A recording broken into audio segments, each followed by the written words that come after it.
A graça e a paz do Senhor Jesus. Eu quero falar com vocês hoje sobre defraudação emocional. Entre tantas coisas horríveis que o divórcio causa, uma delas é a defraudação emocional. Coisa terrível, um ato hediondo que é causado através do repúdio, do abandono, do adultério.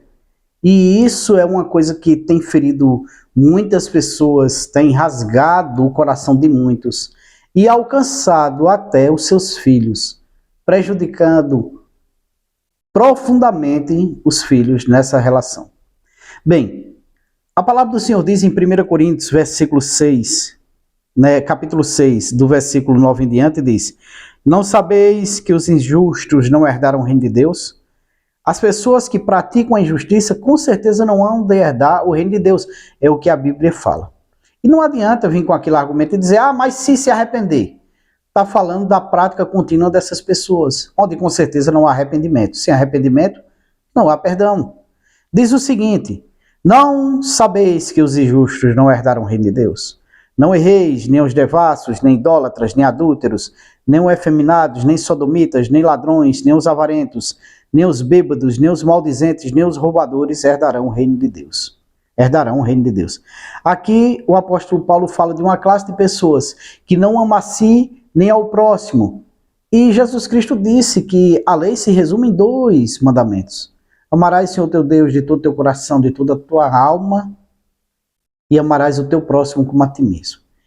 Uma pessoa adúltera ama o próximo? Não. Ele ama só a ele mesmo. Ele não ama nem a pessoa com quem ele está adulterando, pois ele está levando ele e a outra pessoa ao inferno. E o problema é porque eles só estão pensando no momento atual, neste momentinho, nesta situaçãozinha, neste lugarzinho em que eles estão gozando a vida. E por que um adúltero é um defraudador? É um roubador? Bem, é bem mais profundo do que isso.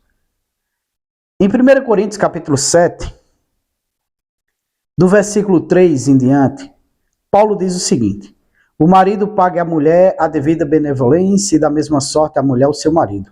A mulher não tem poder sobre o seu próprio corpo, mas tem no marido. E também da mesma forma, o marido não tem poder sobre o seu próprio corpo, mas tem a mulher. Não vos defraudeis uns aos outros, senão por consentimento mútuo, por algum tempo, para vos aplicardes a oração. Depois ajuntai-vos outra vez, para que Satanás não vos tente pela vossa incontinência. Paulo diz que o ato de se negar sexualmente ao seu cônjuge é uma defraudação. E, de fato, é você negando a ele o seu corpo, que não pertence a você, pertence a ele. Mas você pode fazer isso para se dedicar à oração, para se dedicar à busca de Deus. Para se dedicar a um jejum, a uma consagração, você tem que conversar com seu marido, sua esposa, e entrar em um acordo para que, por aquele momento, vocês se privem um do outro. Ou seja, é o homem pedir permissão à sua esposa. Olha, eu posso me abster de me entregar a você por esse momento de oração? A esposa perguntar ao seu marido: eu posso me abster de me entregar a você por esse momento de oração? Se ambos concordares, ok, perfeito. Se não concordares, não haverá consagração. Veja que até Deus, nesse sentido, ele coloca o dever conjugal acima de uma questão espiritual. Pois certamente orar e jejuar é uma condição honrosa espiritual. Mas Deus diz não. Primeiro pague um ao outro, porque é uma quebra de princípio se houver essa defraudação. Então, no caso de adultério, está tendo essa quebra de princípio. A mulher não está agindo com honestidade com seu marido, ou o marido não está agindo com honestidade da sua mulher. Na verdade, quando um homem está em adultério, abandona sua esposa, se divorcia e se entrega a outra pessoa, ele está na prática do adultério, pois ele está corrompendo algo correto e transformando em algo impuro. Ele está defraudando aquela mulher, pois ele está pegando o corpo que pertence a ela, entregando a outra mulher. E tem uma violência espiritual nisso. Sabe o que é interessante? Quando você vai para Malaquias capítulo 2. Malaquias capítulo 2, versículo 16, o Senhor diz o seguinte: O Senhor Deus de Israel odeia o divórcio. E aquele que cobre a violência com a sua veste, encobre a violência com a sua veste. Diz o Senhor dos Exércitos, portanto, guardai-vos em vosso espírito e não sejais desleais. Olha só, Deus disse que ele odeia o divórcio. Em algumas traduções tem Deus odeia o repúdio. O repúdio é a rejeição do outro, é o desprezo pelo outro. O divórcio é a oficialização do repúdio. Há alguns ditos estudiosos que querem diferenciar divórcio de repúdio, porque diz que o repúdio, a pessoa é abandonada, mas não é legalizado. Então o fato de legalizar através de um divórcio é aceitável a Deus, de jeito nenhum. Deus disse que ele odeia o repúdio. O divórcio é uma documentação oficializando o repúdio. Então não tem diferença nenhuma. Aos olhos de Deus é a mesma coisa. E Deus diz que odeia isso porque quem pratica isso está encobrindo a violência praticada com as suas vestes, está ocultando. E por que uma violência? Porque a vítima do divórcio, o repudiado, o abandonado, ele é violado fisicamente e espiritualmente. Fisicamente por causa das dores que ele sente e espiritualmente pelas consequências espirituais advindas disso. Porque é interessante que no versículo 15 de Malaquias, capítulo 2, o Senhor diz o seguinte, né? O profeta diz que o Senhor fala o seguinte, e não fez ele somente um, sobejando-lhe espírito, e porque somente um? Ele buscava uma semente piedosa, portanto, guardai-vos em vosso espírito e ninguém seja desleal com a mulher de sua mocidade. O que ele quis dizer, sobejando-lhe espírito? Ele quis dizer que mesmo ele tendo espírito em sobra, mesmo ele tendo espírito sobrando, pois ele tinha dois, ele fez um só. E por que ele fez um? Porque ele queria uma descendência piedosa. Na verdade, o que está dizendo aqui é o seguinte, Deus tinha um homem e uma mulher, ligou eles em uma só carne e espírito, para que eles tivessem uma descendência piedosa, para que seus filhos fossem piedosos e justos diante de Deus. Quando você vai aqui para a concordância Strong, certo? Que diz, e não fez o Senhor, né, um mesmo, que havendo nele um pouco mais de espírito, e porque ele buscava uma descendência piedosa. A palavra pouco em hebraico é shechar, que significa resto, resíduo, remanescente e restante. Então o Senhor pegou homem e mulher para unir uma só carne e tinha um restante de espírito, ou seja, tinha espírito a mais, pois tinha dois, e ele ligou. Veja que é interessante porque quando vamos para Gênesis, o Senhor diz, de uma forma bem clara, né? Porque deixará o homem pai e mãe, se unirá à sua mulher, e os dois serão uma só carne. Portanto, o que Deus uniu, o homem não separe. E Jesus Cristo diz em Marcos, em Mateus, a mesma coisa, diz, olha, no princípio não foi assim, pois no princípio Deus os fez macho e fêmea os fez, por isso deixará o homem pai e mãe, os dois serão uma só carne. Se juntarão, se unirão e serão uma só carne, não mais dois, porém uma só carne. Quando nós vamos para a versão NTLH, nova tradução da linguagem de hoje, que é uma forma que eles traduziram para ficar mais fácil de entender por algumas pessoas, o profeta diz em Malaquias 2:15 o seguinte, não é verdade que Deus criou um único ser, feito de carne e de espírito, e o que é que Deus quer? Que tenha filhos que sejam dedicados a Deus, portanto tenham cuidado para que nenhum de vocês seja infiel à sua mulher. Aqui o profeta está discorrendo com relação à infidelidade conjugal, ao adultério, ao abandono desses homens impiedosos, maldosos, abandonando suas mulheres e filhos para viver com outras. E ele dizia, olha, isso é uma contaminação, isso não pode, certo?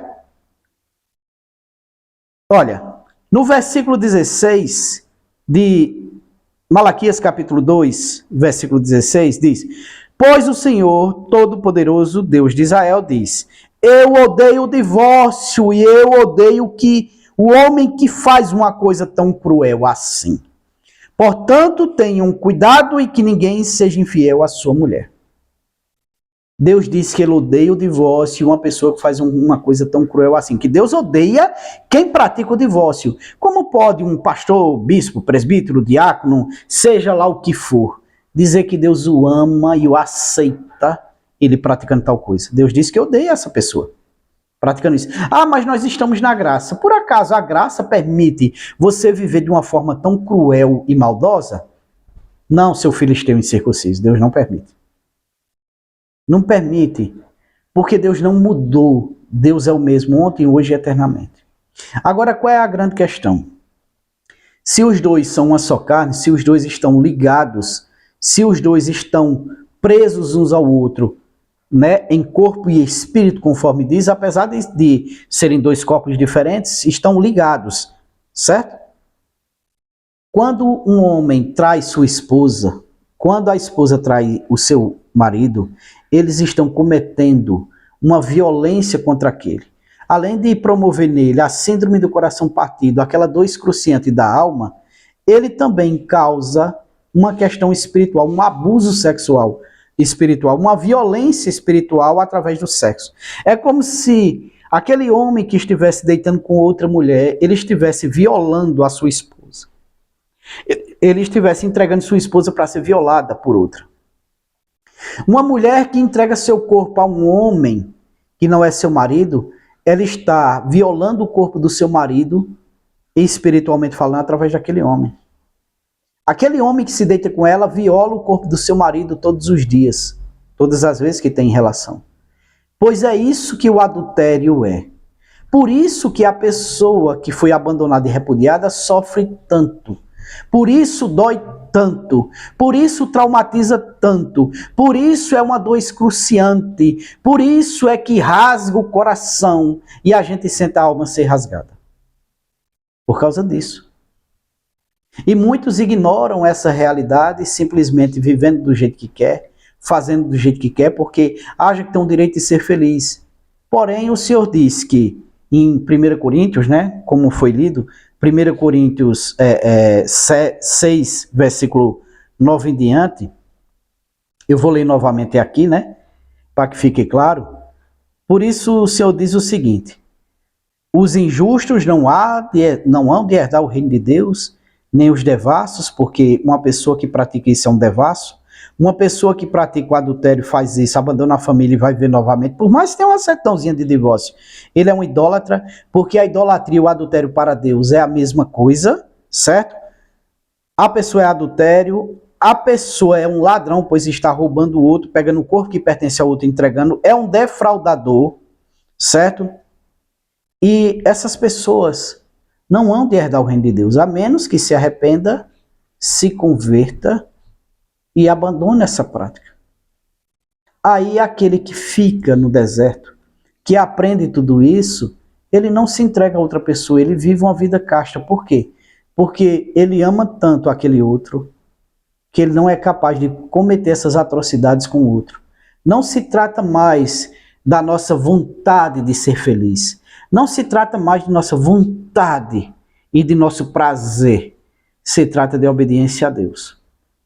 Então é muito simples você pegar um homem que está sendo fiel, uma mulher que está sendo fiel e fazer crítica. Vai ser feliz. Não, aquela pessoa está cumprindo princípios.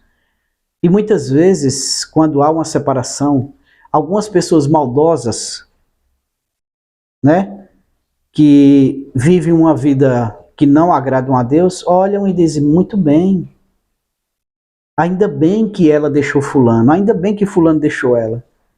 Tá agora aproveitando a vida. Sim. Mas no fim dessa vida que a pessoa está aproveitando, tem um inferno quentinho para ela. E isso vale a pena? O que é incrível é que pessoas que deixam suas famílias, seus filhos, em busca daquele prazer imediato. E as consequências, como ficam? Temos que nos atentar a isso.